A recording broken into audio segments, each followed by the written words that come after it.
পিলখানায় সেনা অভিযানে বাধা দেন তারিক সিদ্দিকী। পিলখানায় বিডিআর সদর দপ্তরে সংঘটিত নারকীয় হত্যাকাণ্ড প্রতিরোধে সেনা অভিযান পরিচালনায় বাধা দিয়েছিলেন ভারতে পলাতক সাবেক প্রধানমন্ত্রী শেখ হাসিনার প্রতিরক্ষা বিষয়ক উপদেষ্টা মেজর জেনারেল অবসর তারিক আহমেদ সিদ্দিকী। পিলখানায় হত্যাযোগ্য প্রতিরোধের চেয়ে প্রধানমন্ত্রীর তৎকালীন বাসভবন যমুনার নিরাপত্তা রক্ষা করা তার কাছে অধিক গুরুত্বপূর্ণ ছিল। পিলখানায় হত্যাযজ্ঞের ঘটনার ১৬ বছর পর অন্তর্বর্তী সরকার গঠিত জাতীয় স্বাধীন তদন্ত কমিশনের দাখিল করা প্রতিবেদনে এ তথ্য উল্লেখ করা হয়েছে।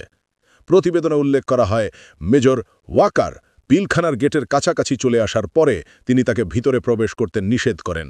তার নির্দেশেই সেনাবাহিনী পিলখানার গেটের কাছ থেকে তাদের অবস্থান পরিত্যাগ করে পিছনে চলে আসে। হত্যায় জড়িতদের সাধারণ ক্ষমা ঘোষণায় তারিক সিদ্দিকীর সম্মতি ছিল। এছাড়া গুমের মামলায় আন্তর্জাতিক অপরাধ ট্রাইব্যুনালের জারি করা গ্রেপ্তারি পরোয়ানাভুক্ত আসামিদের তালিকায় শেখ হাসিনার সঙ্গে তারিক আহমেদের নামও রয়েছে।